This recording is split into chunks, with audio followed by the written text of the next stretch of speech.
Good evening, Facebook. My name is Chuck Fagan, and this is a weekly episode number 28 of the Better Savannah weekly show we're doing this year, 2021.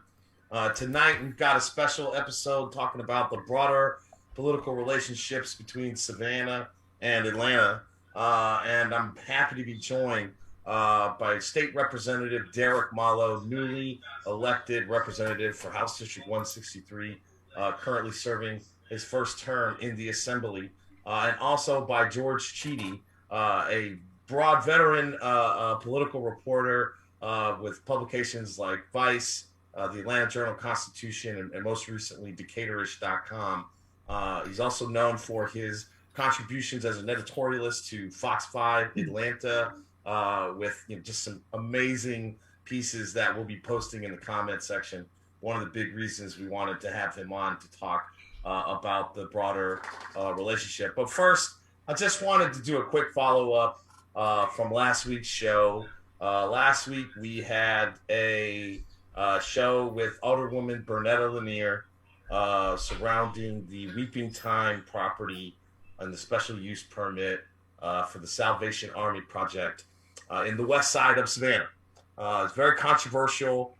And pretty much as we were doing the show, some news kind of broke from WTOC suggesting, corruption and all this other things. And this issue has now been stayed for 30 days.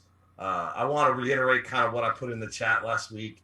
All of us who've known Alderwoman Lanier know about Ivory Bay. We know that it's a community development corporation that's been positioned to do projects like this. We await, any findings of any kind of thorough investigations, but I don't believe anything untoward was done by the Alderwoman. I think she's really genuinely looking out for the interests of the West Side. So I want to just put that editorial out there from the jump at the start of the show. It's not what our topic's going to be about tonight, but because it's been a big issue in the news and there was a large portion of City Council's time spent on that, I want to start the show with that editorial. John, did you want to add any comments about last week's show at the top here, as a quick follow-up before we get started tonight?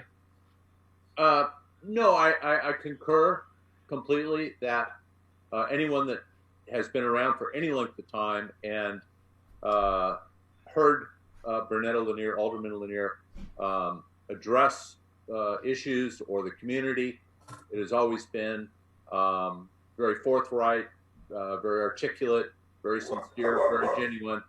And the TOC shot at her was the low end of journalism, in my view. And I just concur with you that she's been talking about Ivory Bay since 2005, shortly after I got off the county commission. She's not let it go. She's been totally transparent with it. And it is a nonprofit organization. So having said that, I really appreciate having newly minted Representative Mallow here. Congratulations, sir. And George, your reputation precedes you. Chuck talks so highly of your journalism and good fortune. So it's a delight to have you with us. Whenever I hear someone say that my reputation precedes me, I start looking around for gunmen in my backfield, just in case. All right.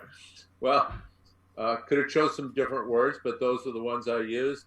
You're in a friendly zone here, so I'm sure we're going to have a great discussion tonight. And of course, I'm so thankful that Carrie Smith has joined our small organization and is helping us get organized. And behind the scenes, Will Basel, who's bringing a new level of technical polish and delivery to us, which we desperately needed.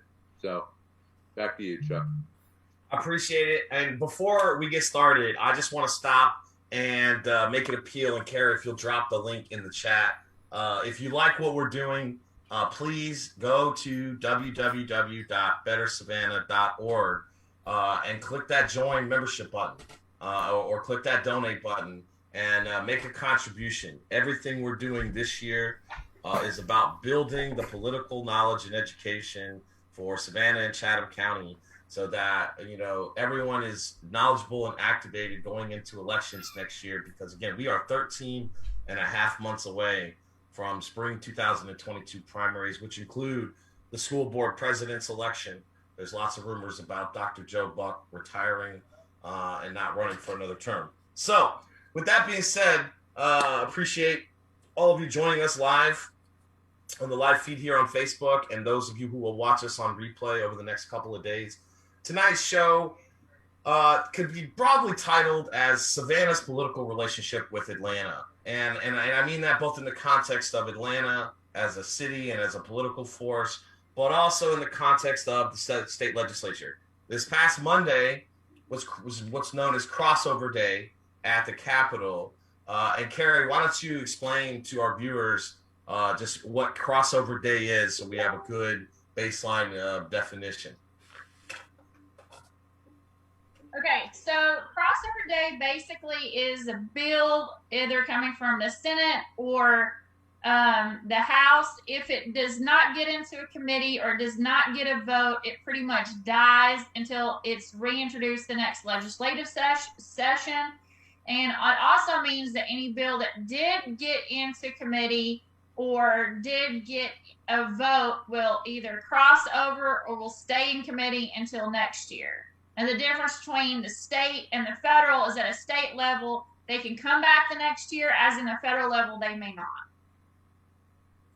And local legislation, I believe, is exempt from this rule. So that'll be interesting in terms of a couple of the local issues we'll talk about. I want to start our conversation kind of around transit, and we'll get to local Chatham area transit issues with State Representative Mallow. But George, I want to start with you. You wrote a post yesterday. You are going to join the board of the Atlanta Beltline, and for our viewers, the Atlanta Beltline is, the most ambitious project. To be clear, I'm not on the Beltlines board.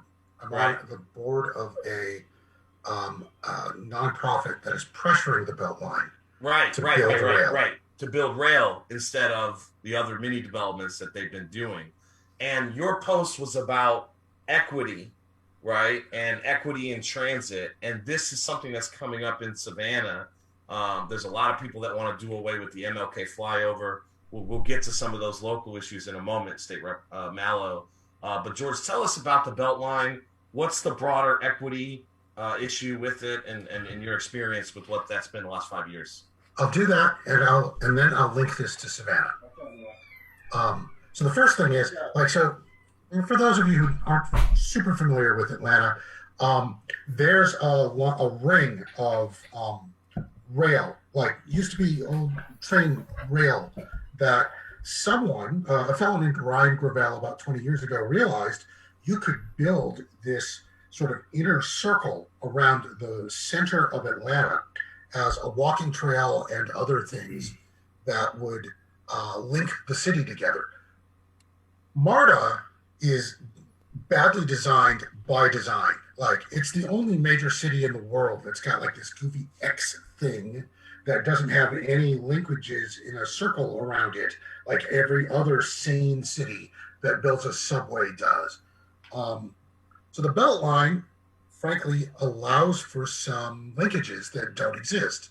And those linkages are the connections between Black Atlanta and white Atlanta, and between poor Atlanta and rich Atlanta, that could create some equity in the city. Because those connections are how, to be frank, poor people and Black people earn money, and pull themselves out of poverty, and create equality with white people in the city. The average income for a Black household in the city of Atlanta is under $30,000 a year. And the average income for a white household is over $80,000 a year. And it's the biggest gap in the United States. Savannah has similar problems. In fact, I would argue that it's worse. The poverty rate's nearly twice as high. And a lot of that has to do with how disconnected people who are in poverty are from jobs and from the social connections, like because that social capital is really what pulls somebody out of poverty. 75% of jobs are hired because somebody knew you. Often they're not even advertised. If you're poor and you don't know anybody with money, you never get a better job. Like, incredibly frustrating. The problem here is the city wants to build out the rail in like 2043 or something like that. It's ridiculous. And it really should be like yesterday. And if not yesterday, then tomorrow. So there's a group and they're pressuring, and we're trying to make sure that when they do start building out this rail, that they start in Southwest Atlanta, where people who will use it live, and not focus on areas of the city that have already gentrified and are making all kinds of money for people. Appreciate that. Derek, I want to follow up with you about the local area transit. We had a contentious firing of our CEO after only 9 months. Recently on Alderman Nick Palumbo's podcast or show, for his constituents, you mentioned that the number one thing, if you could do anything in the legislature right now, would be to restructure CAT. Tell us about the discussions you've had with the delegation since the fallout from Chatham Area Transit. Well, thanks for the question, Chuck. To be totally transparent, the Chatham Area Transit as it exists as a state authority. It was created by local legislation, and so its control is under local legislation.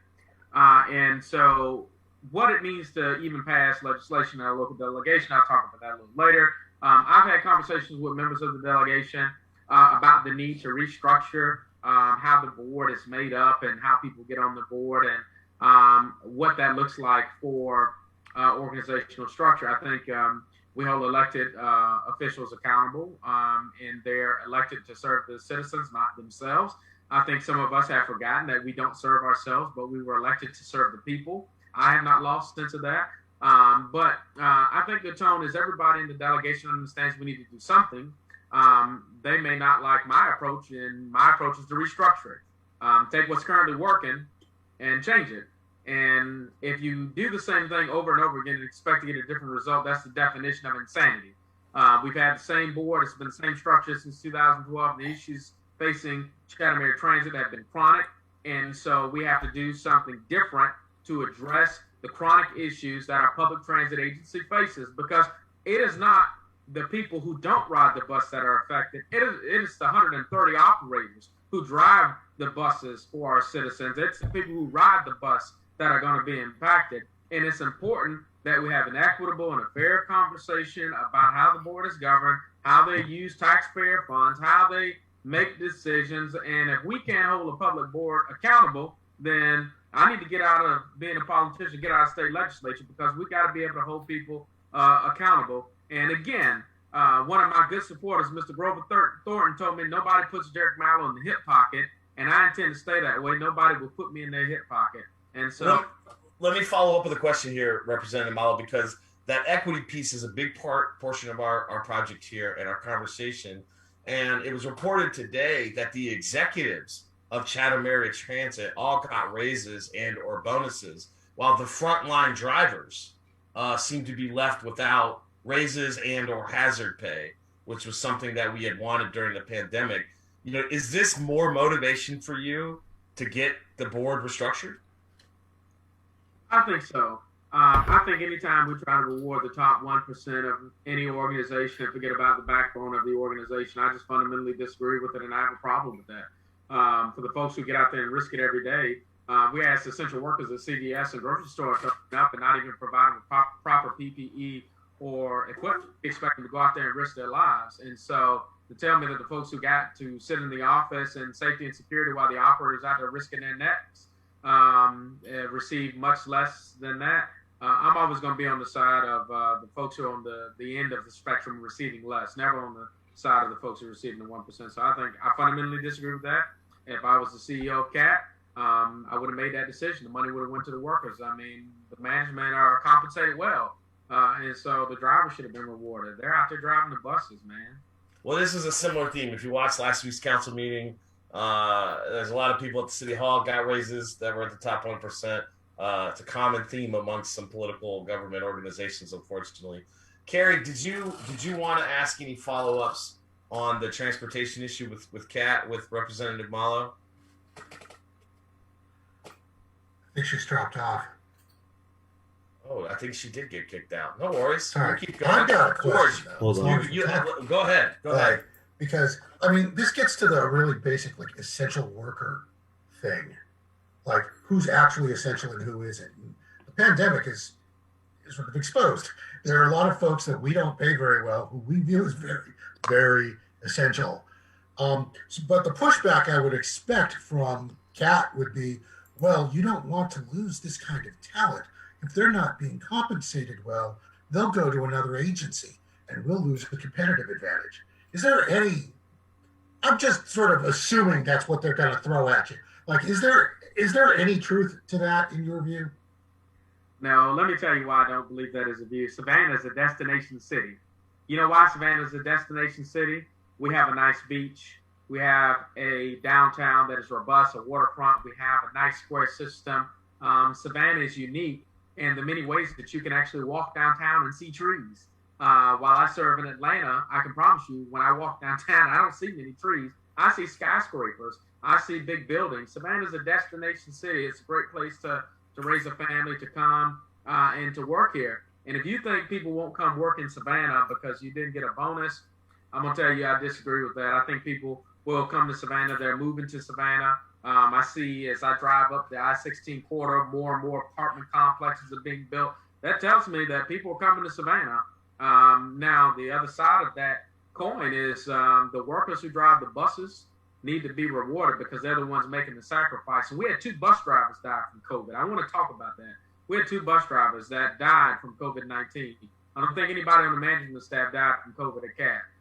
So if that talks about who's making the sacrifice, the folks who get out there and get on that bus every morning and run that route, interacting with the public every day, those are the real heroes. And I want to salute every operator of local Amalgamated Transit Union 1324 tonight. I appreciate you all and what you do, and I want to say thank you.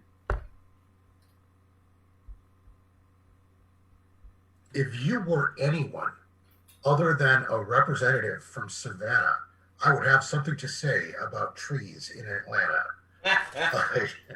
But I've been to Savannah, and your trees are better.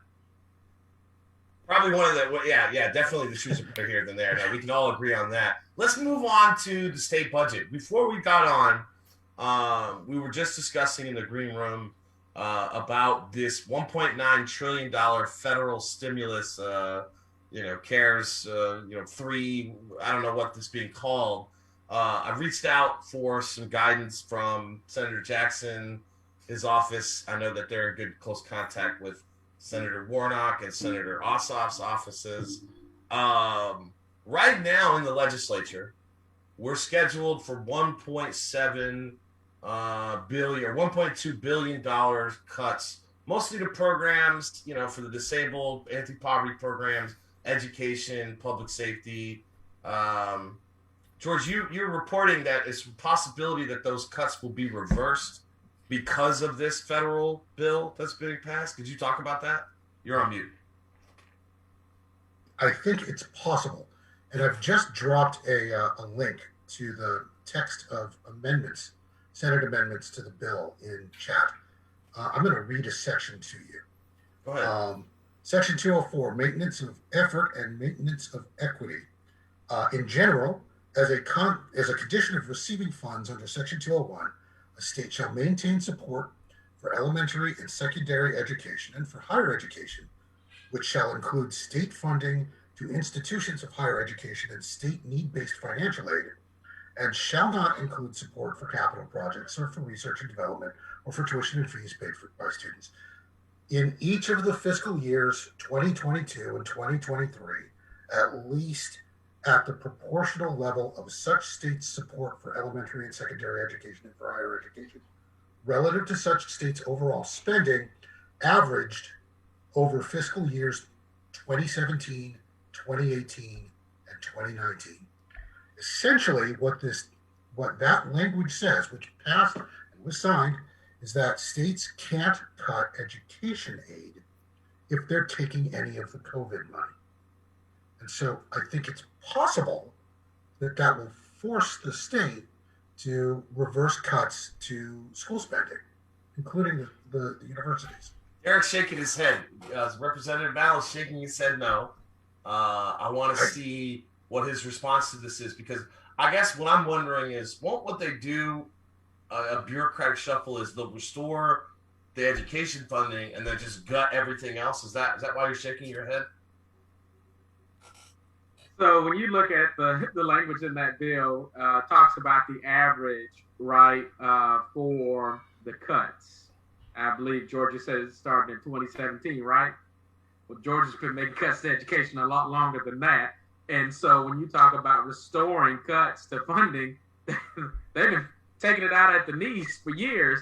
And so we're never going to get back to that full funding level. So you talk about restorative cuts. Well, we face cuts on cuts on cuts. So you say restore back to the previous level, like the governor said, well, I have to restore funding back in education at this level. Well, that's not at the level it was before you cut it, the 2 times before you cut it. So we're never going to see that money coming back. And even the conversation, I believe the AJC reported maybe a day ago that Chairman of Appropriations, Chairman England, and state leadership said, we don't know how we're going to spend the money.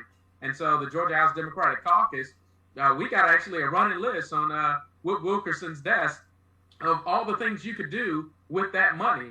And to say we don't know what we're going to do, says prioritizing Medicaid expansion is not there, fully funding QBE is not there, talking about addressing motherhood mortality is not there, need-based scholarships aren't there, tuition grants aren't there. And we're going to talk about the sports betting bill, I think, a little bit later in the conversation, which is kind of one of the things we're working on. But we're talking about how to come up with new revenue so that we can create these expenditures.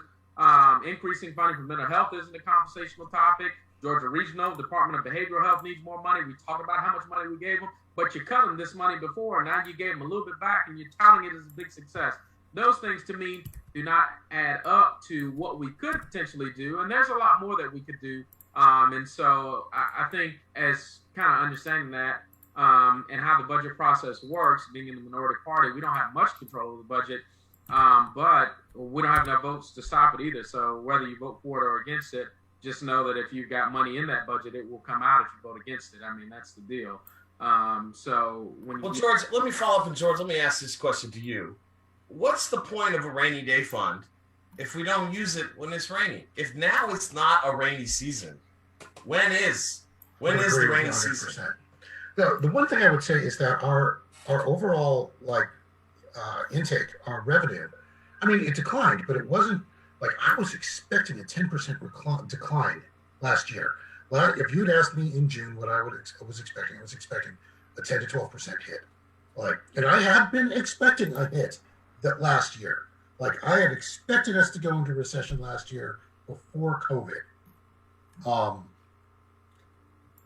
But we didn't. I think we dropped by 2%, maybe. We were close to level. So I honestly find the idea that they're trying to cut taxes at all under these conditions just extraordinary. You're right. This is a rainy day. This is a moment just for the stimulative purpose. But that gets to this philosophical idiocy, on the right, and I'm going to be partisan about this. Democrats believe that spending is stimulus, and Republicans, because of, the sort of rightist Mises Institute nonsense, thinks that you cannot find stimulus in government spending. It's just a philosophical thing, so they attack it any way they can.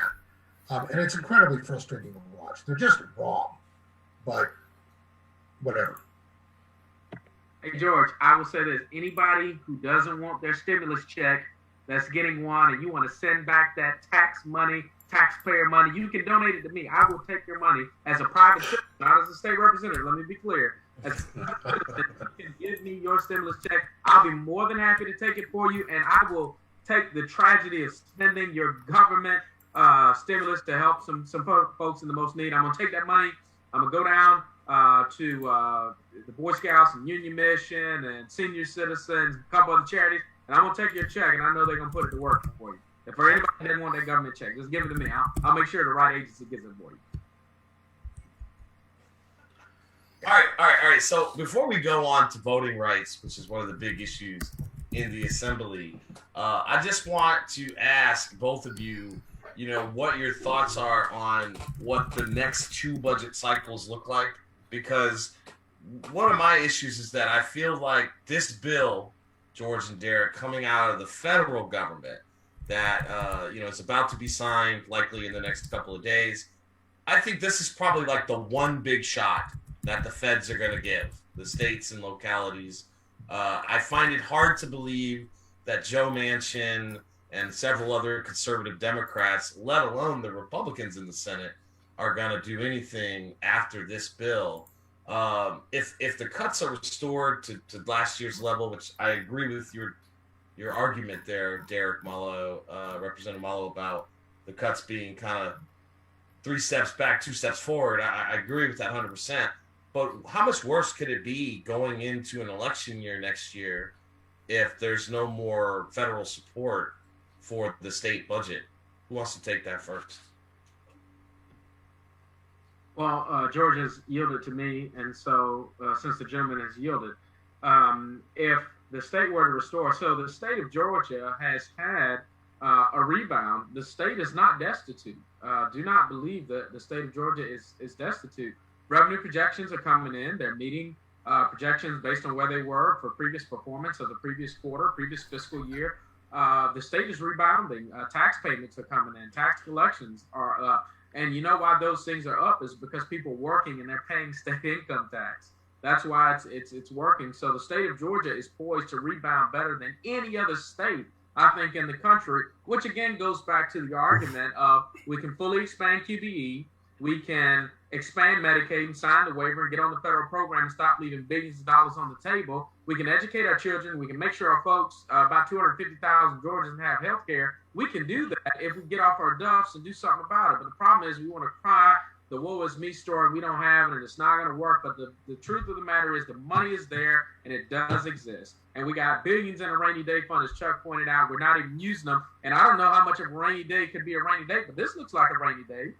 For me. So if not today, then when? Or are we just going to try to build up this huge reserve of cash for a rainy day somewhere in the future we don't know about? I completely agree with you.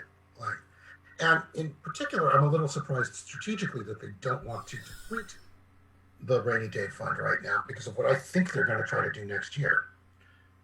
Stacey Abrams is coming. Stacey Abrams is marching. And I think she's going to win.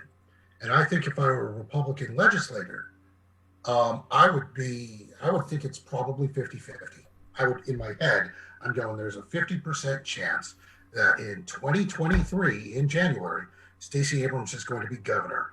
And how can I screw her up? Like, what can I do to the state budget?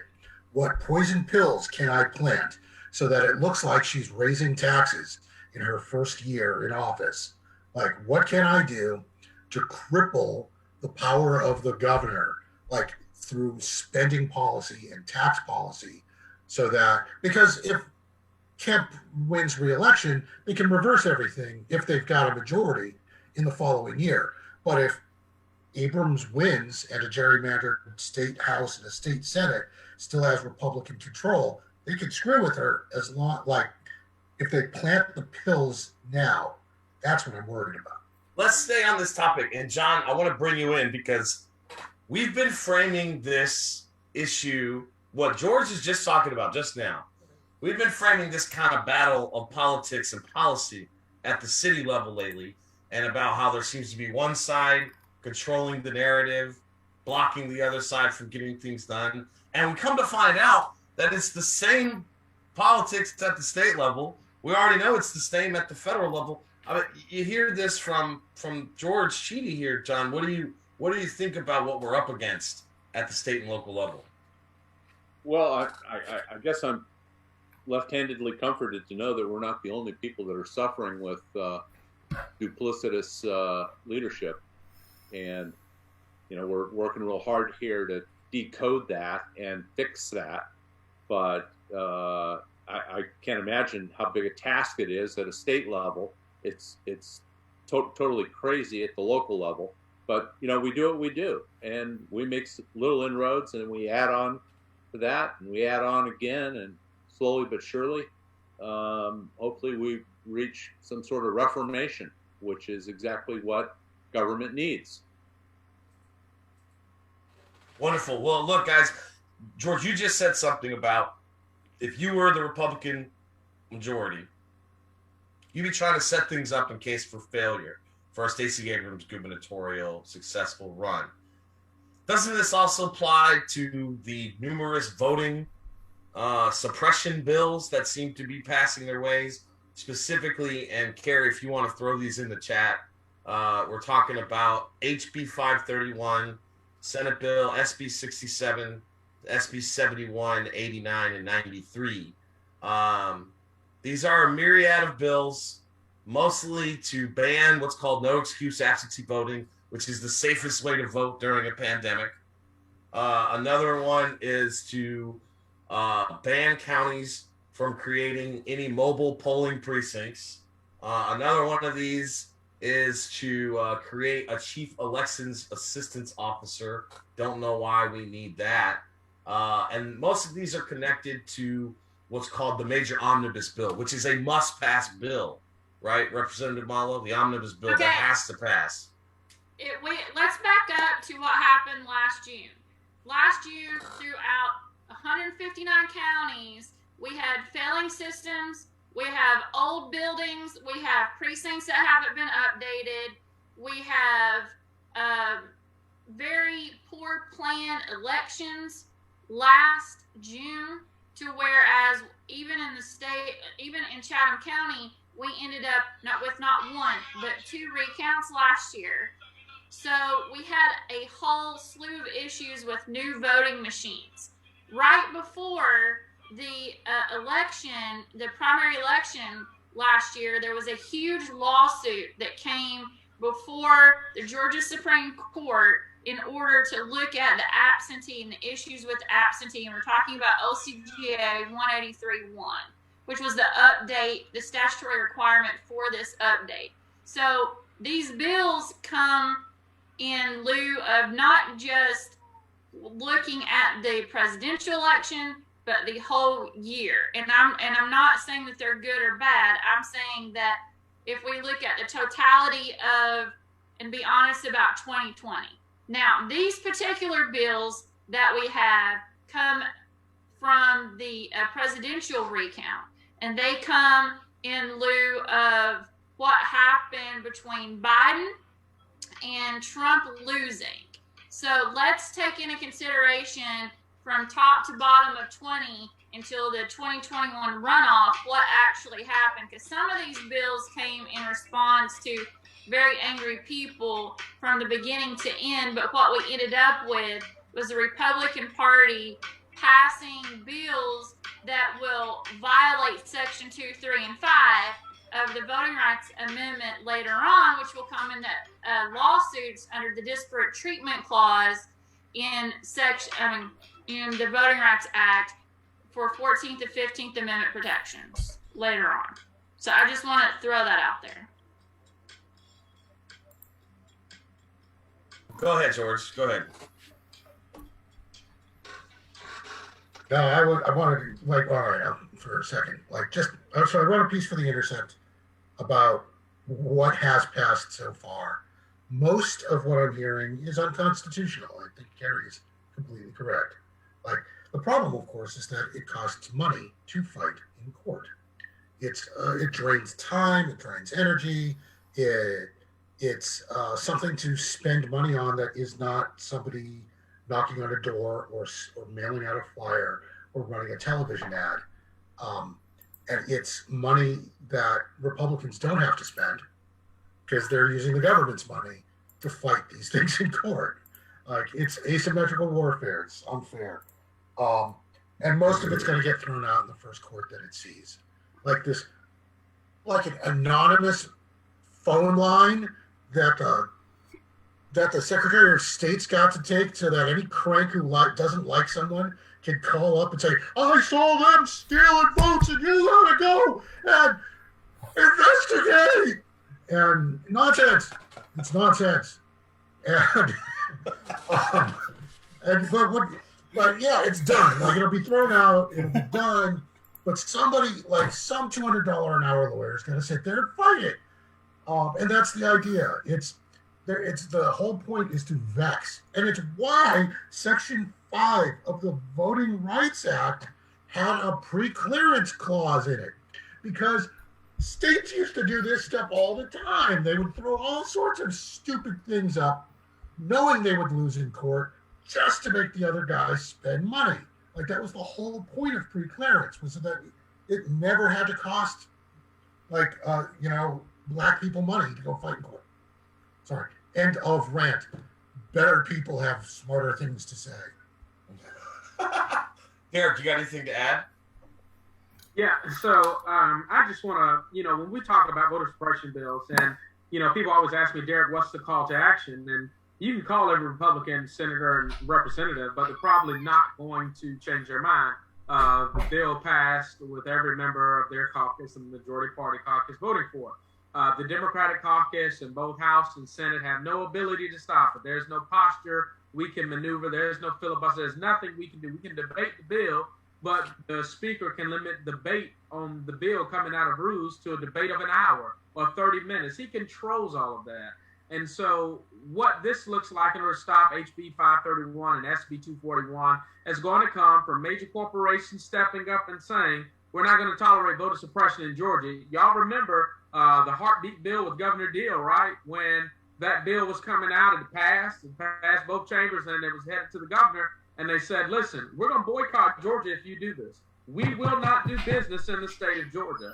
If the governor can say the state of Georgia is the #1 state to do business in, it's time for the business community to step up and say, we're not going to stand for this. It's time for Delta, Coca-Cola. It's time for major corporations to step up. It's all the sports teams. It's everybody saying, we are not going to tolerate this. And if you do, we're going to move. We're not going to do business here. The film industry, entertainment, we're not coming to Georgia to do business.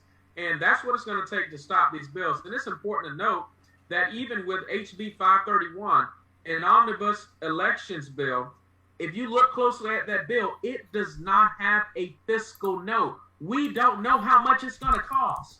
We passed the bill without knowing the budgetary impact of a bill.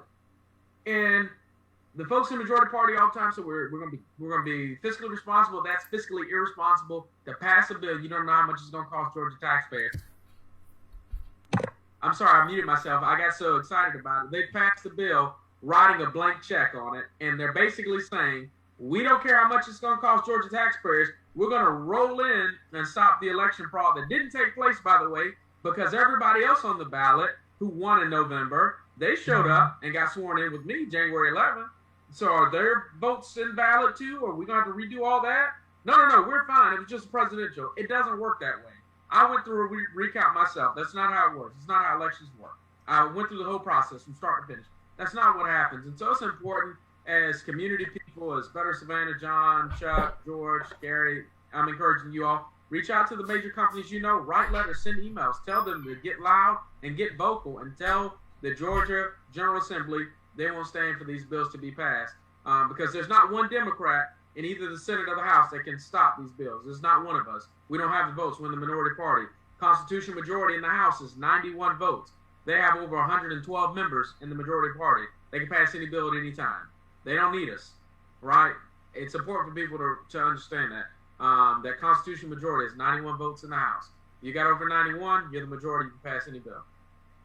I just want to make 2 points. These bills are very draconian. Think about the extent of how far these bills go.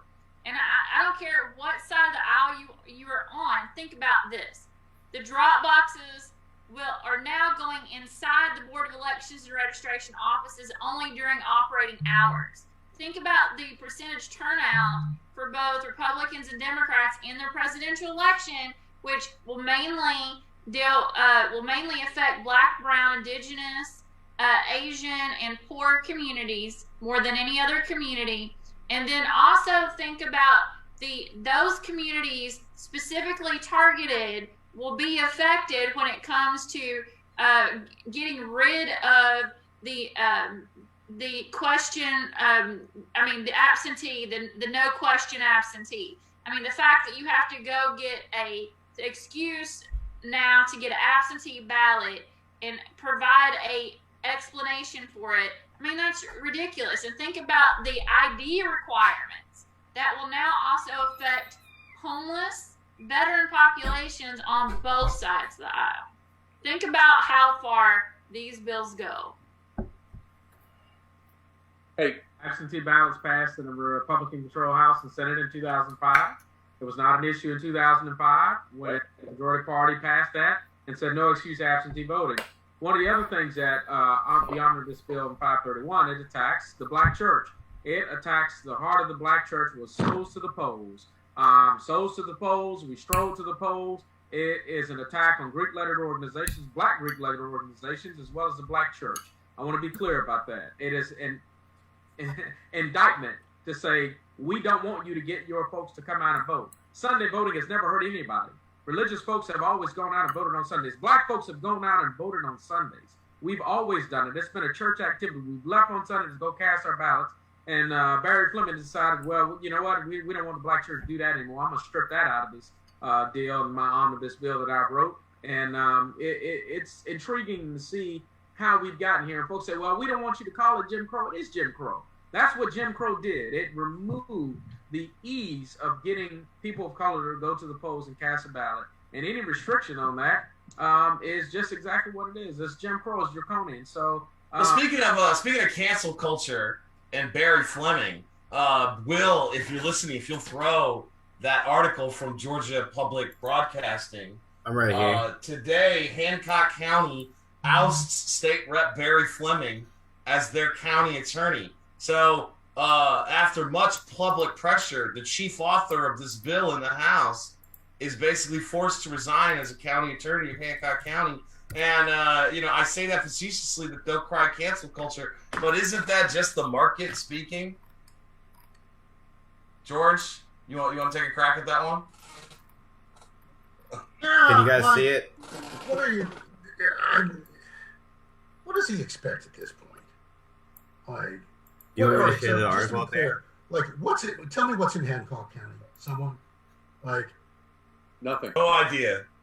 Like, literally, like, you caught me as I was Googling Hancock County because I'm trying to figure out if it's. They have a lot of African Americans, George. They have a lot of African Americans that live in that community. Be not dismayed. Black make their voices heard and said, by the way, it's a lot of us that live here. We can't have this person representing the county. Yeah, maybe it's that simple. Like, so, so like black belt, middle of the state, like that's what we're talking about? Yeah, and most people don't realize this. African Americans make up a significant portion of the state of Georgia. They're in heavily dominated rural counties. You may think they don't exist, but they exist in large numbers. But they've been silent for a long time. We don't come to the political forefront to fight all the political battles. We're reserved, we stay in the back, we go to work, we keep our heads down. That's what some of us have been taught, to keep our heads down. But now we're at a point where we're saying we're not going to keep our heads down. If it's jacked up, we're going to speak up, we're going to get loud, we're going to say something, and we're going to let you know we pay taxes and we live here. And by the way, buddy, you thought you had a job? You better think again.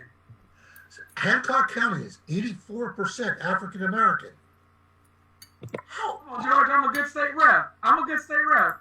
How in the world did they even get the job in the first place? How does a Republican get? Again, George, they probably drew the lines, and there's probably 3 white Republican commissioners and 1 black Democratic commissioner on that commission, and that's how it ends up being governed. Isn't this the tradition in Georgia? I suppose, but now I want to take a closer look. Like, that shouldn't be possible these days. I'm gobsmacked. I don't even know. It's near Milledgeville, by the way. Like, it's just north of Milledgeville. Like, holy mackerel. Well, right next to Dallas County. Go ahead, John. One of our posts on the stream here says that that county is the poorest county in Georgia. I don't know if that's accurate or not, but certainly one of the poorest.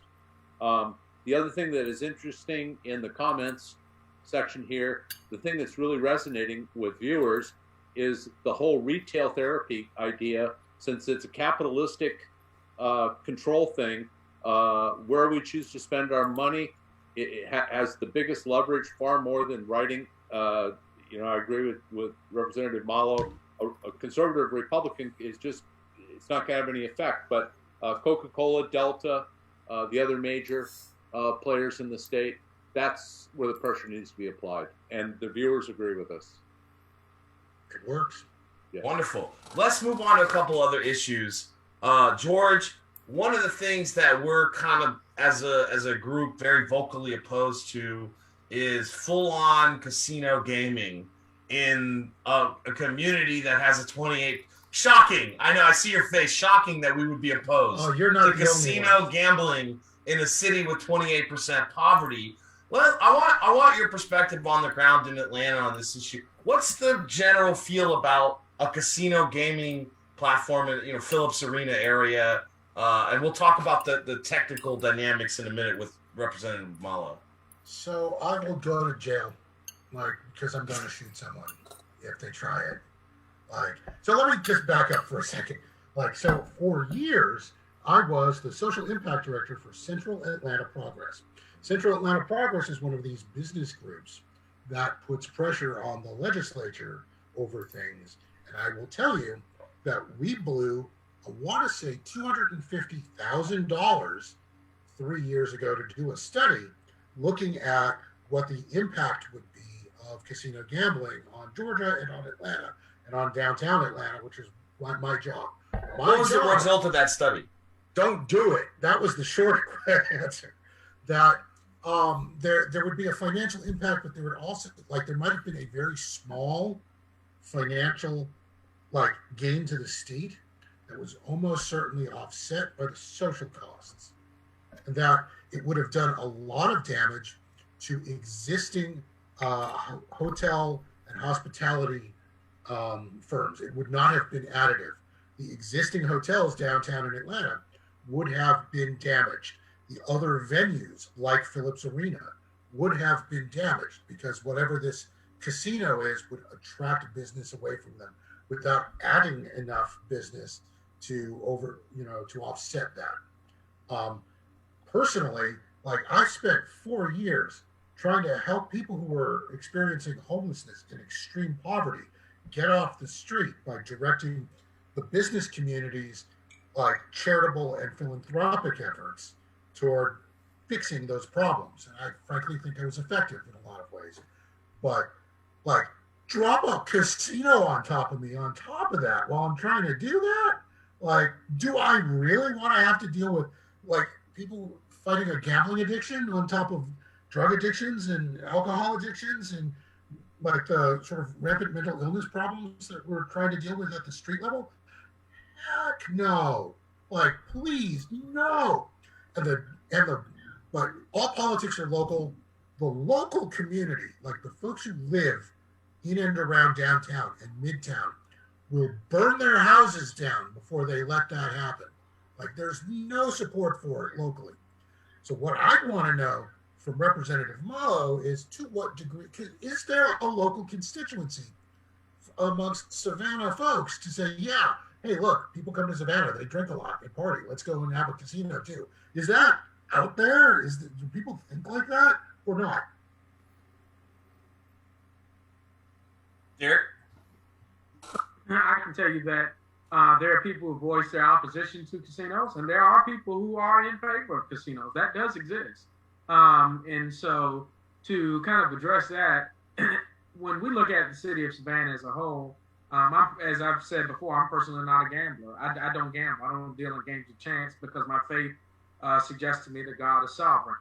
But one thing I've always said is I will separate my faith and my politics, and I will vote the will and pleasure of the people. And I've expressed in the newspaper the opportunity for people to voice their support or their opposition to me, and many have done that. I'm personally not in favor of casino gambling. And so, and I think the Democratic caucus is in a posture to not support that as well. And so I think there are some who say, let the people decide. They don't want to cast a vote that, if 50% want it and 50% don't, they don't want to cast a vote. They want to say, okay, if it's a constitutional amendment, let the citizens vote on it and let them tell us what they want and what their posture is. And so I do believe that is another form of a representative style of government, that if you do have people who are opposed to it, and since it is a constitutional amendment, it would go on a ballot, a referendum on the ballot, and that would be a ballot question. Should people then be allowed to ask the question and say if they want it or if they don't? And that's a question that I'm going to pose back to you all. Do you all think the Georgia General Assembly should allow citizens in the state to vote yes or no on that constitutional amendment? Do you think citizens should have the right to vote it up or vote it down like they do anything else? And that's something I've been weighing on my mind too as well recently, but I'm not personally in favor, but I do want to know, what do you all think about that? I'll take a crack at that, Representative Mallow. I think when people vote in a referendum, it's always preferable to, an edict from your legislative body. The problem that I have in living here almost 30 years is virtually every ballot initiative is so carefully and creatively worded, you think you can't go wrong. So I have a huge problem. I mean, we approved a tax allocation district for Savannah River Landing, but nobody knew that. We voted in 2006 for an arena that was only described as 2 words. And an arena. There was no discussion of where this almost $200 million project was going to go. They allowed the voters to believe that it was going to go where the Civic Center was. Anyway, my point is that, to whatever extent you and your colleagues can get a fair language in that referendum item, that's about the best we could ask for at this point. But thus far, it's been wildly skewed to favor passage of something somebody wants done. Well, I think technically what's passed so far in this session is a bill to enable a constitutional amendment for sports wagering, pari-mutuel betting. And do I have this? What? Explain to me what I got wrong here, Derek. I know I'm missing something here. You set me straight. I only serve in the House, and I can't tell you what the Senate has done. But I can tell you no bill passed the House dealing with casino gambling. No bill was introduced. Muriel horse racing died in committee. I can tell you that House Bill 86 made it out of committee, and House Bill 86 deals with the online sports betting, which is already happening in Georgia. So there's a posture that I have where I have actually supported the sports betting bill for mobile sports betting because it is an illegal industry that's already happening in Georgia. Georgia just doesn't get any tax revenue for it. People use the virtual IPs and the VPNs, and they're betting and saying they're in other countries, but it's happening right here in Georgia, and we're not collecting that revenue. So the mobile sports betting to me is FanDuels. It's all this stuff that's already happening. I don't think that's going to cause anyone to have an addiction overload because it's on your phone. People bet on sports teams all the time. They do that. But what I'm looking for to get my support on the mobile sports betting bill is that 2 things have to happen. And Representative Stacey Evans introduced this bill in the House version and never came to the floor, is that the money in the sports betting bill has to go to the education fund in the Georgia Lottery. The Georgia Lottery doesn't need permission to do this. It's not a constitutional amendment. It is a game. And under the original authority they have, they can institute this. Well, they've come to the General Assembly and said, give us a guideline of how this is supposed to go so we can act within whatever that guideline you establish. And they're very careful with that. And so what the mobile sports betting bill would allow, if they were to allow all the money to go to the educational fund, notice after the lottery has been created, we have not funded education at 35%. And the legislation is careful to say as nearly as possible to fund education at the 35% level.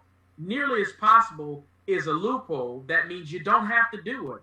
If it said you shall, that means you have to do it. But legislation only calls for as nearly as possible. So what Representative Evans was able to work on, and I give her credit for this, and I support her with this, was to also take that language, let it benefit the education fund, but also to bring down the reserve that the Georgia Lottery holds for education. Like they hold like $700 million to cover the previous year so that they have that revenue. We're triggering legislation if this were to pass, if it passed the House, which it didn't, it never came to the floor. That bill would have allowed us to trigger that reserve money to go from 60% to 50%, which could release about $200 million back into education for need-based scholarships and tuition-funded grants through HOPE. And now, since pre-K, right? And pre-K, that bill didn't come up, so I'm looking to see what the Senate version of that bill may have had in it. I don't know if it passed the Senate or not. I'm waiting on it to come over. I'm on Economic Affairs and Tourism, and that's my committee. So if it passed the Senate, I'll find out what the Senate version of the bill is, and I'll tell you, if it is the Senate version of the bill, myself and Representative Stacey Evans, we're going to be asking for that money to be released, because to help poor kids, we got to get more money. The state isn't going to give us any more. We got to put some legislation out there to release that money from those reserves. It's sitting on $700 million, another rainy day fund that we're not using, and we need the money for education. So that's just the update. No sports betting bills passed the House, no casino bill passed the House, no mural betting bill passed the House, no bills passed the House that involved gambling, as some would call it. But I will assure you that if we do get to that point, I think with the sports betting, we've got a unique opportunity to help some kids that are impoverished go to school. Chuck, George, go ahead, John. Can I shoot a question in here to our two guests? Yeah. Sales tax collection, SPLOST, eSPLOST. The Chamber of Commerce and the PR machine that advocated for this collection and this passage, which it has passed 6 times, I think, 7 times, is to outsiders are paying 30 to 40% of it. That's a great thing. Happy about that. And this will keep your property taxes low. Okay. I think the city's done an okay job with that. The school board has not. They've increased their millage rate substantially and got their eSPLOST funds. Here's my question. Would it make sense to have legislation considered and hopefully passed that would allow maybe 10 or 15%, some small amount of the sales tax collections go to M&O, maintenance and operation, general fund purposes to really maybe keep property taxes stable or static? What do you guys think? I'll jump on that. I think it's a great idea, John. Anything to keep taxes low is something that I'm concerned about, especially for Savannah. Tourists come to Savannah and enjoy the city of Savannah, and we have a robust tourism operation. And I think that for the folks who come here to see it, they should help us maintain it. And they should help us maintain that so that issue could be addressed. And the reason I share that is one issue that connects all municipalities is going to be the Pipe Makers Canal. And that canal needs a lot of work. It needs a lot of money. And hopefully through a future SPLOST project, we could address the repair of the Pipe Makers Canal, which connects Savannah, Buller, Fort Wentworth, Garden City. I mean, it's a big deal. And it needs a lot of infrastructural repair. So I would support an initiative like that, and I'd be happy to work with y'all to put something together. Great. I got to chew on it. Like I don't want to enter into some erudite opinion right now because I'm not good at it. Like philosophically, I want to see as much spending as possible on education come from the state and not from local property taxes. It's just a philosophical position. Like if we're looking for equity, then like the whole state has to take care of everybody equally, and that's hard to do when it's relying on local sales taxes. And that's in our Constitution, right? Like it says in the Constitution of Georgia, the government shall provide a quality basic education to its children. Right. But if there's a revenue stream that can get at it in a way that's effective, I don't want to rule it out either.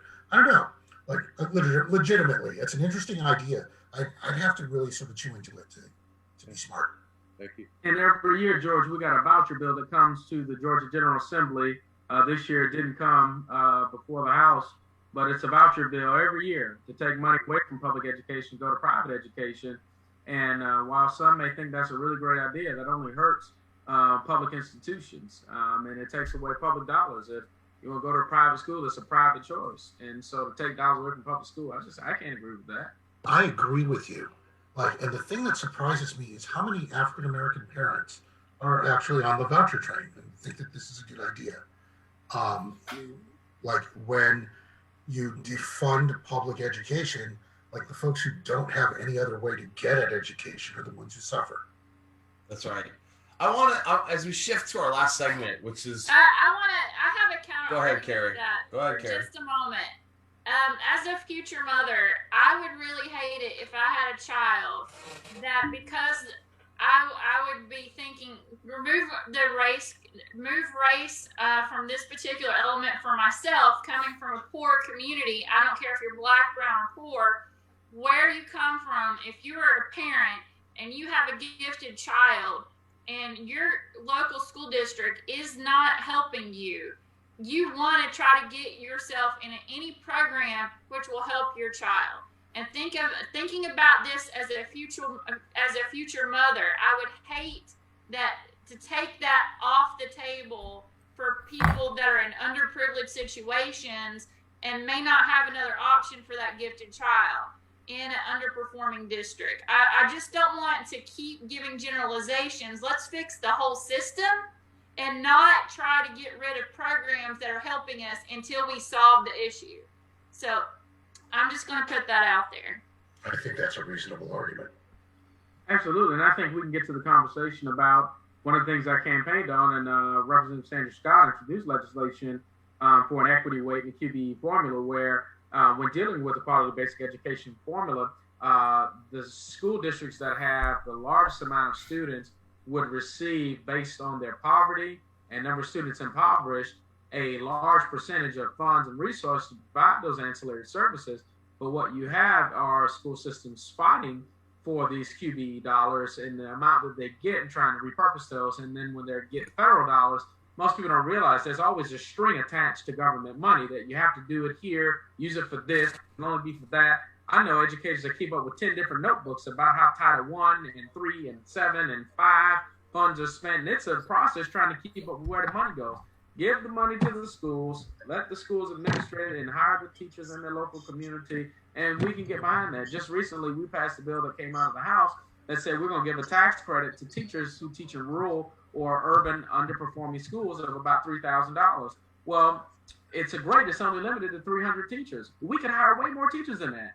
Now, by the way, we got more money. We could expand that tax credit, right? We could expand, instead of 300, we go to 1,000 with all this new federal money we just got, but we're not having those conversations. And I think that would be beneficial for our district because we need the best and the brightest teachers teaching at schools, and we need to make sure that they have all the resources to meet the needs of that child at the school. So I don't disagree that if a child is struggling in their district and can't get resources, but I think we can provide the resources if we take the handcuffs off them and let them actually run it and do it. And we just hem-hum with all this different stuff. And again, accountability is at every level. We got to hold everybody accountable. I tell people hold me accountable, but I just think to take public dollars and put them in private institutions, and if everybody were to take that approach, then we wouldn't need public education, and it'd be private education. And I'm telling you, it would be a capitalistic society in private education if you were to let everybody take a voucher and go to their particular school. And now you watch these schools, they'd blow up, they'd be robust, they'd have the top tier of every level of administration,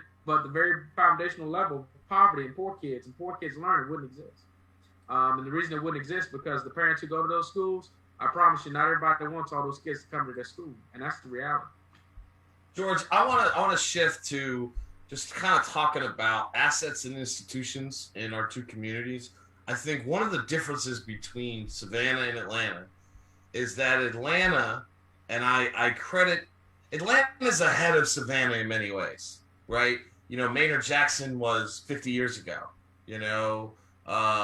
Floyd Adams here in Savannah, the first African-American mayor, that's 25 years ago, 20 years ago, so there's that difference in gap. But when you think about assets and institutions, this is what I mean. the Beltline, Atlanta Hartsfield Jackson, the professional sports teams, the Georgia World Congress Center, right? These are assets and institutions in the Atlanta area. Here in Savannah, we've got Savannah College of Art and Design, the Georgia Ports Authority, the tourism industry writ large, right?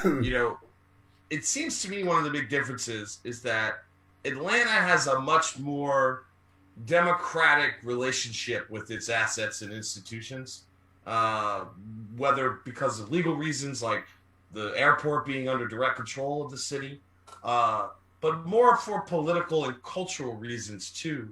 You are, as I said to you, and I know that you may be too modest to agree, but you appear to be one of the premier Black editorialists in the Atlanta area. And I know that you don't want that title, but it does come off well when you look at your body of work over the last decade.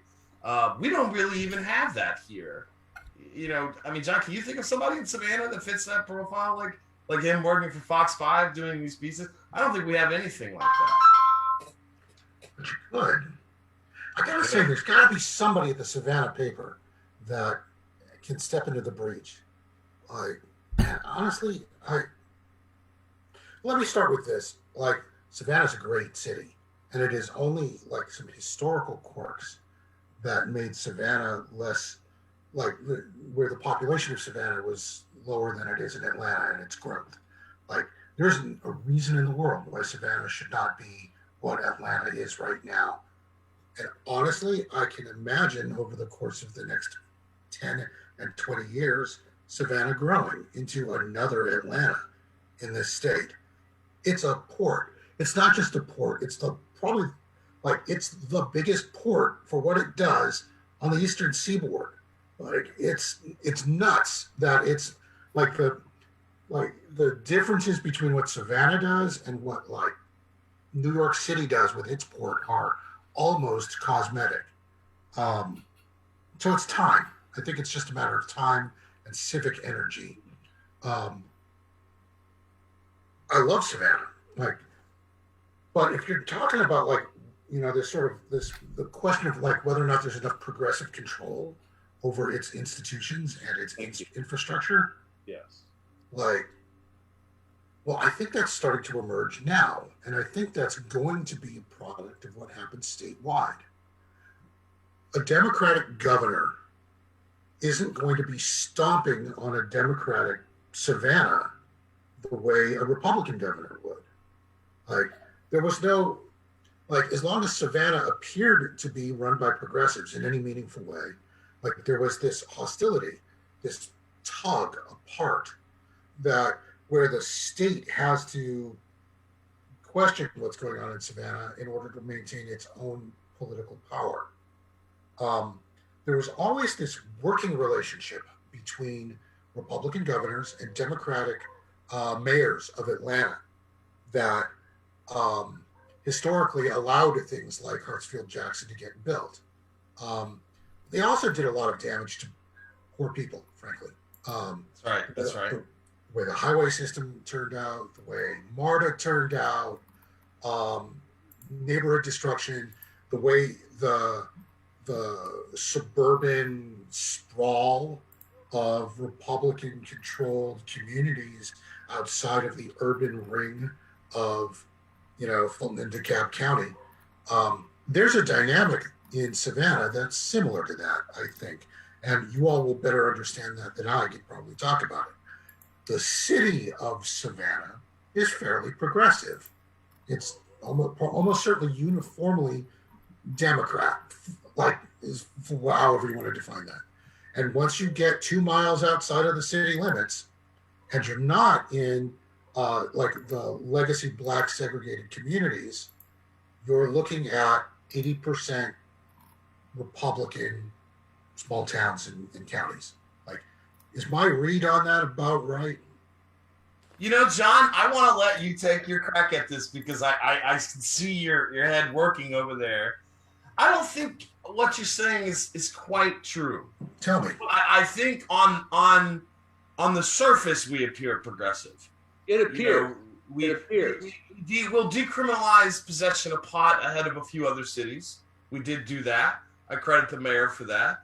The mayor has been aggressive in handling COVID. I think that's progressive. But on the economic underpinnings of how this town works, right? There's really no progressive policy at all. All right, so in Atlanta, you guys are considering doubling your impact fees right now in the city of Atlanta for new construction. We don't George, even have them. George, would you like to guess how much it is for impact fees in Savannah? It's zero. Zero, buddy. And our property millage rate is a lot higher than yours. I got nothing. I don't know how to explain that. I think a lot of this is going to have to do with, to be perfectly frank, folks like Representative Mallow. Like, when Representative Mallow can interact with a Governor Stacey Abrams or someone else, like, and never mind Stacey Abrams over the course of the next 4 years, but think 10 years and 20 years out, as this state becomes more progressive over time, it becomes easier for more progressive local politics to see their plans come to fruition at the local level because there'll be state support for it. Right now, it doesn't exist. It hasn't existed. I think that what you're looking at is a local city council that is trying to get things done. And to get things done in a politically mixed environment, you cut the edges, you cut the extremes off if you can, and you govern from the middle. At least that's the mentality. And again, Representative Mallow will understand this sort of he'll grok it deep in his soul. There are three things that folks who are elected to public office are paying attention to. There's an ideological component. You have a vision for how the world is supposed to work, and you want to get as much of that working the way it is as you can. It might be utopia, but it might not. But you have an idea. You have an idea for a community that is doing what it's supposed to do. And then there's the practical. The second thing is, can I keep the lights on? Are the roads getting paved? Am I having a sewer problem? Do I have to go and is somebody stealing? That stuff. Base hits, small ball, just regular, keep the electricity. And the third thing is getting reelected, because it doesn't matter what you think about it doesn't matter what you think ideologically, and it doesn't matter what you think about practically. If you can't keep your seat, none of it matters. The other guy gets to make the decision. And so these three things pull in a tension. And I don't the people who have blood on their knees and on their brows trying to get stuff done as a practical matter on all three of these things. It's hard. When I have a criticism of someone, I need to be dead certain that I know enough about all three of those conditions before I'm going to drop an anvil on somebody's head. Maybe that's why people pay attention to me. It's because when I really do decide to unload on someone, it's because I have the nut flush in my hand. I know. You have the receipts. Yeah.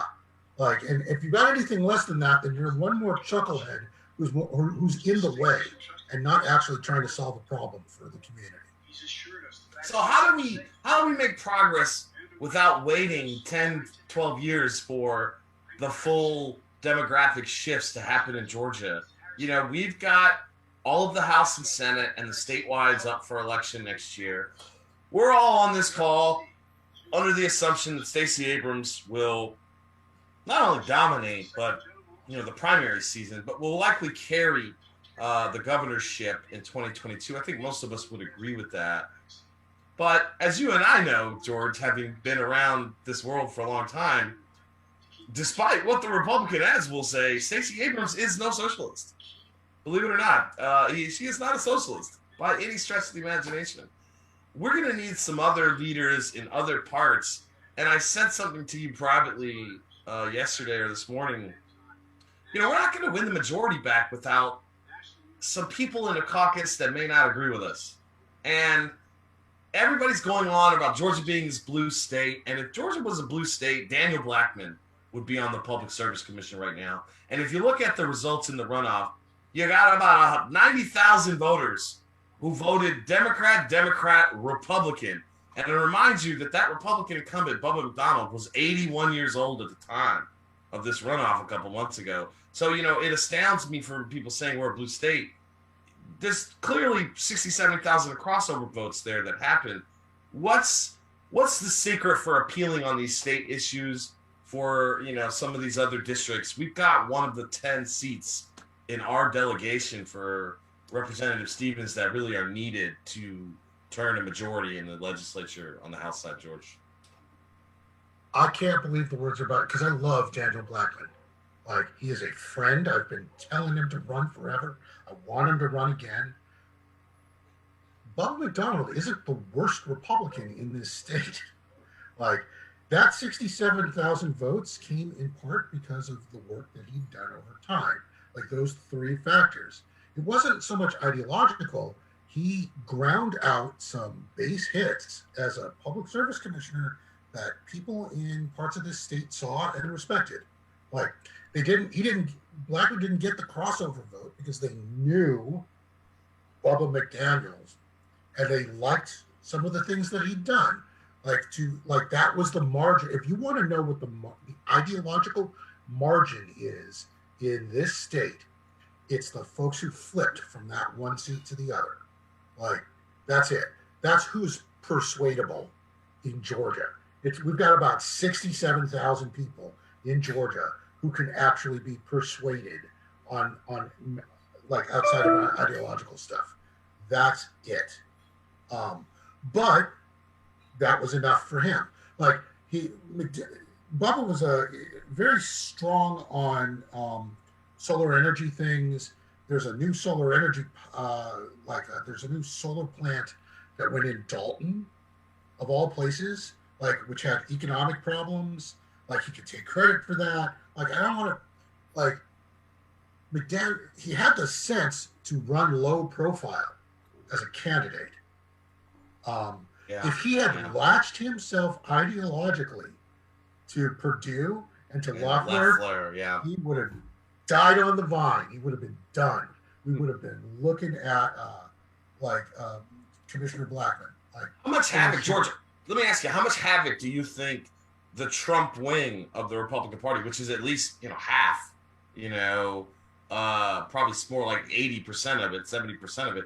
How much havoc do you expect to be reaped in these primaries on the Republican side next year? Democrats are going to win some goofy ass seats. They're like things that you're like. North Georgia is in play because. Do you think Wendy Davis has a? Do you think Wendy Davis has a shot against her? Yeah, I do. Yeah, straight up, because she's grounding out the base hits, in ways where the electorate can see it. When she was she's on the Rome City Council.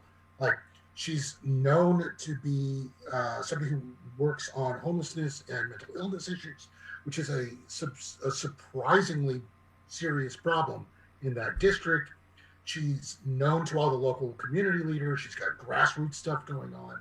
She is not an ideologic. She's not an ideologue. Not really.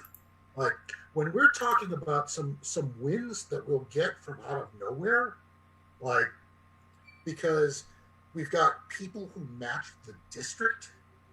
I think Wendy Davis is a really good example of a good shot. I think today she's 50-50. Well, let me ask you another question, speculating, obviously. There are two names in Savannah politics. So, Derek, you don't have to answer. You can answer if you want, obviously. But there are two names in Savannah politics that are emerging for potential statewide candidacies. That's, of course, Mayor Van Johnson, who has attained a national profile over the last year or so. I'm going off of what we hear. We're obviously, we get messages, people call us, people talk obviously about what the speculation is. And the other name is Lester Jackson, who's the longest serving senator, Democratic senator now in the caucus. What do you think in a primary the reception in Atlanta is going to be for someone of those two statures, coming from Savannah in a statewide primary for something under the governorship? Or is it really just as simple as whoever Stacey Abrams wants to run with is going to win? It's an interesting question, because one of my criticisms of the Democratic Party right now in Georgia is that it's too Atlanta focused. It's too Atlanta centric. That right there. Derek, any thoughts you want to add to that? You look like you want to say something. No, I think everything has been Atlanta-based. I think having someone like even Senator Raphael Warnock, who's from Savannah, elected to the U.S. Senate, first black man from Georgia, huge accomplishment. I think if anybody ran on the state ticket out of the city of Savannah, while we may agree or disagree with them, we are all not going to do everything. But the general idea is that Savannah's on the map, and I think it's important that we do have some people that run statewide from Savannah, because everything is so Atlanta-based, it's Atlanta-focused. When I go to Atlanta and I'm, talking about bills and legislation, I'm voting for what Savannah needs, because there's a different persona amongst Atlanta legislators of what they want and what they want for their communities. And Chuck, this is something you and I talked about as well as on our interview, is Savannah sends a lot of money to Atlanta, but we don't get that return back. And it's important that we get a better return for our money from Atlanta than we're already getting. And I want to be there to kind of try to do that and broker that deal and have those conversations. But oftentimes, as I sit even on my section in the gallery with representatives, and they talk about issues facing Atlanta, those are not Savannah issues. That's not what we're struggling with. And I think to get out of the Atlanta Beltway of thinking all the ideas and all the answers and all the solutions are in Atlanta would be a win. To get somebody from rural communities and smaller communities to give them a shot, because that's really where it's at. Atlanta's a small metropolis, and this is the rest of the world. And we see that we're not getting our fair share, though. There may be a conversation within the Georgia Democratic Party committee, like a fairly serious one, about making sure that when we run the statewide ticket, that we're trying to recruit someone who can represent rural Georgia, and someone who can represent South Georgia, and someone who can represent Savannah, like in that list of like 5 or 6 statewide candidates. Like if we've got 5 people from like within 5 miles of like the perimeter in Atlanta, we're gonna screw up hard with South Georgia and with North Georgia. North Georgia, parts of North Georgia anyway, are winnable. I've got family in Ringgold.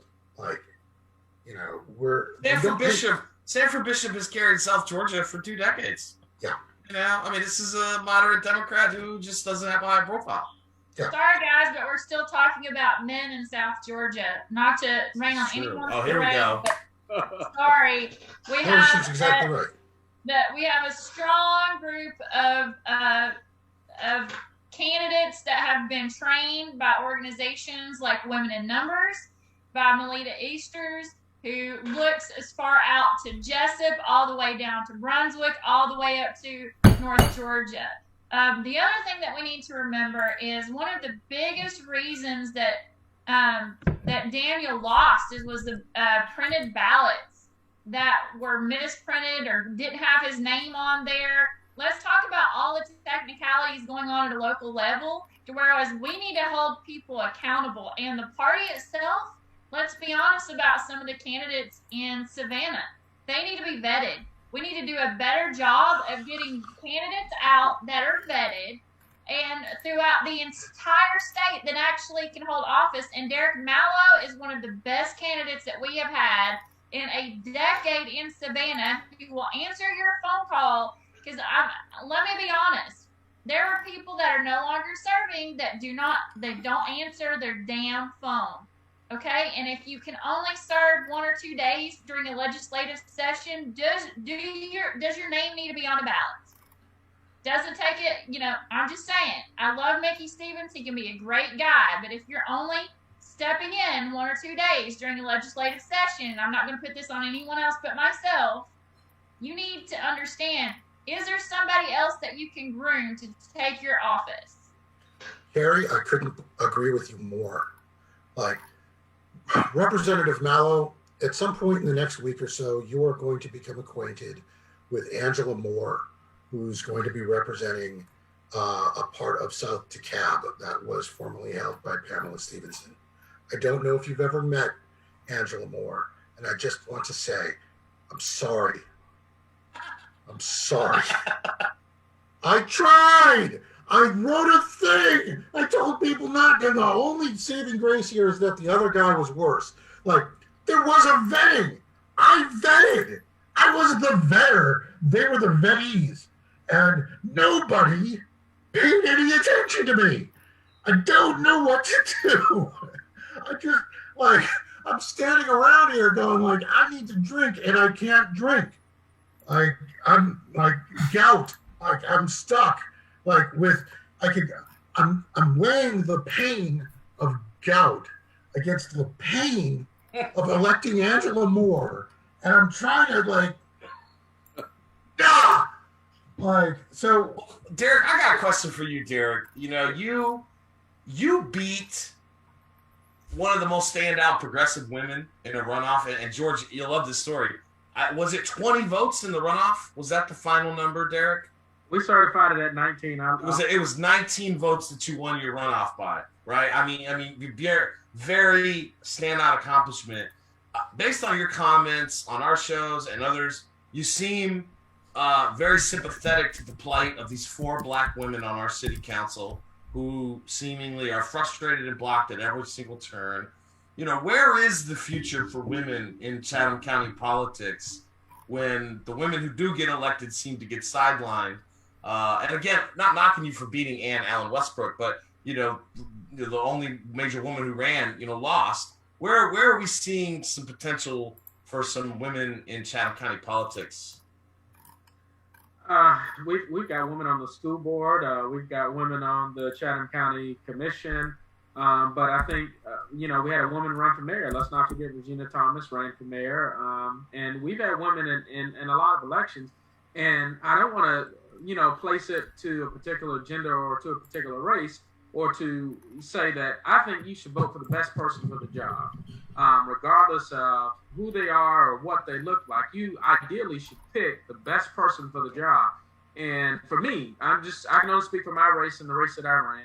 I think, and I thank all the residents of House District 163. I know several of you on this forum tonight are my constituents. And one of the things I've been committed to is I'm not afraid to answer my constituents. If you call me, I answer. If you email me, I'll return your email. If you voice opposition, I respond. I write letters. I don't even have a staff. I do all this by myself. I don't have a back-end team that does all this stuff. I do everything by hand. And so I think women in the future of Chatham County, I think we could have a woman county commission chair. I think we could have a woman mayor. I think we could do a lot of good things, but I think the candidate has to be someone who can resonate with the people, that can feel their concerns, understand where they're coming from, pick up their issues and run with them. And I think for me, everything that I campaigned on, I've done and I'm going to continue to do. And I told everybody on several forums, the loudest noise you can make to tell me you don't want me to serve anymore is to go and vote me out of office. But until then, I intend to serve. I intend to be transparent. I intend to keep this thing going. And trust me, it's a lot of late nights and a lot of early mornings. And I talk to constituents all day long. And I don't mind. I'm not afraid of the people. I got sent here to serve the people. I'm not going to lose sight of that. And I appreciate forums like this and opportunities where y'all get to keep me humble and remind me I am a servant of the people. And I think some of us may have forgotten that somewhere along the line. So I'm just going to make sure I stay serving the folks. I like it. George, give us some George Chidi wisdom and predictions. What's one thing that we should be on the lookout for? We're going to wrap up our show here in a few minutes, but I want to give you kind of the final word. Like something to look out for? What, anything. Politically? Politically, in the next year. Okay. Yeah, all right. This is going to suck. I'm sorry. Here, the thing I'm worried about, like, I hate talking about this because I know what I sound like. I'm worried about political violence. Like, I'm worried that a militant right wing will decide that they really have abandoned the ballot and will pick up the bullet, and that things are going to start getting blown up. Like, there's this group in North Georgia that's talking about doing that right now. Like, I don't think that the Capitol incursion of January 6th I don't think that's burned itself out all the way. I think that there are terrible things that are going to happen over the course of the next year. And I don't think we are politically prepared for it. I don't know if we're ready to even have those conversations. And I'm not here. Let me pointedly say, I'm not trying to be alarmist. I don't want people to operate out of fear, because that just screws everything up. I'm just saying, if you're asking me for one thing that I'm looking out for, it's some militia group deciding that the 5G towers are spreading COVID and then start blowing them up. And our political reaction to these sorts of things is this knee-jerk thing that is usually can create as many problems as it solves. That's what I'm worried about. Well, this just took a way different turn than I was expecting, but now I have one follow-up question for you, George, before we end the broadcast. Is Vic Reynolds, who's the head of the GBI, is very well respected on both sides of the aisle, right? For years, he's a great guy. Yeah, he's got credentials that are bipartisan and he's a by-the-book guy. He's a Boy Scout. No offense, Derek.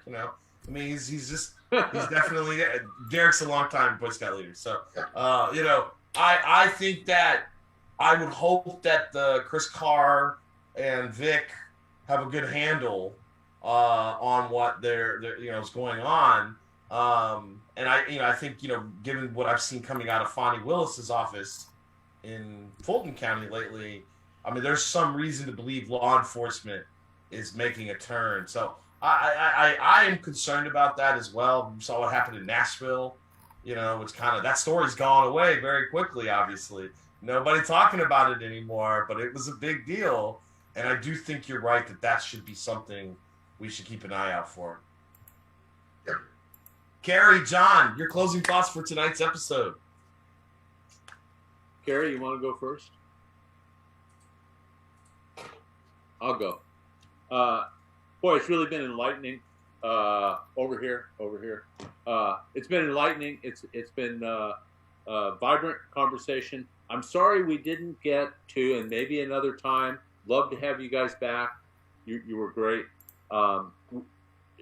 George and Representative Mallow knows this, but we had a revolutionary election for the city council in December of 2019. And we swept out 7 incumbents and replaced them, for all intents and purposes, with progressive people. And there was such euphoria over this, honestly, record historic election. COVID came along and sort of slammed the brakes on it. And 2 or 3 of the progressives went south, reversed course, changed coats, false flag, whole 9 yards. And now, you were talking and touching on how Savannah ought to be, a little further along progressively and a little more equitable for everyone. And, there are people, my point is that there was a moment in time when we were on the cusp of that, but it got away from us. And if we can get back to that, it'd be a marvelous thing, and it might have to wait until the next round of elections. But that's a topic I wish we'd had more time on. But I certainly understand from your observations what you were saying about where Savannah is and where it ought to be. Certainly fits that election cycle perfectly. I wish we could talk about that. I think the answer is going to be, it's not going to be in your city council seats. It's going to be in the neighborhoods. My question would be whether or not those council people started getting political signals from the neighborhood organizations, Black people in particular, middle class Black people, long time, 5 generations deep Savannahans, yes, telling them things that you weren't expecting them to say. That's my question. And that's a conversation for another time. Man, that's a really good point. And I want to open the door maybe later on this year for you to come on back. We'd love to talk with you again, especially I think by the 3rd or 4th quarter of the year, we'll have primaries kind of starting to develop. around the state here. Representative Mallow, we really appreciate you are living up to your promise to be transparent and accessible. That is not something I can say to a lot of other politicians locally. So I appreciate your willingness to come on. And we didn't even support you in your election, and you're very responsive and accessible. We didn't oppose you either, but we wanted to give that district, after being represented for 14 years by the same person, an opportunity to speak. And it sure seems they've spoken well by sending you to the legislature for us. So we appreciate you coming on. I want to just remind everybody, Better Savannah is the Chatham County, Savannah area's leading independent expenditure committee focused on progressive policy outcomes at the state and local level. This year in 2021, we are bringing you these thoughtful conversations about policy and politics from a progressive perspective, just so that we can increase our voter education. I love what George is doing. We can increase our voter education so that by the time we get to 2022, we've got a much better informed electorate here in Savannah. And if you want to get involved, we are building out Better Savannah. We have a website we'd like you to go to, www.bettersavannah.org. Please click the donate button. Join, become a member. We're looking to grow this group to a larger, more far-reaching audience. George is having tons of fun here. But we really do enjoy producing this content. It takes a lot of time, energy, and a little bit of money. So please support us if you can. And by all means, hold your representatives accountable. So I think next week we're going to do an Ask Me Anything show. Right, John? That's what we're going to do, right? I think that's what we're leaning towards. So we're going to make some posts on the page the next couple days. I know that there's a lot of things people come on to our stream and ask questions about, and it's not what our show's about. So, send us what you want us to talk about, and we will. Now's the time. I think we're going to do that show next week, and then we'll maybe come back with another member of the delegation, hopefully in the coming days. Okay, so Will, I know you're listening out there. If you get ready to take us out, again, we appreciate you tuning in to the live stream or checking us out next couple days on the Facebook platform. Thanks so much, guys. Thank you for your time, you guys. I really appreciate it. Thanks, George. Thanks, Derek. Thanks. Thank you Have a both. great night. Representative Mallow, I like you. Ooh, I appreciate it, man. that. Thank y'all for voting for me and inviting me on this platform and giving me an opportunity to just come and talk with y'all. I appreciate that. We appreciate your insight. Hey, thank y'all. You bet. Alderman Lanier is innocent. I'm really serious, by the way, about this getting into the neighborhoods thing. When you're looking at why your supposedly progressive, elected officials suddenly decide, oh no, this is a bad idea. My experience has been because the little old ladies in the neighborhoods, and you know exactly what I'm talking about. I do. That. The little old ladies in the neighborhoods who got in front of a city council person at Coffee for a Cop or at the local church, giveaway or wherever people are congregating these days, and saying, no, wait, no, I'm afraid, please don't do this. Don't do it.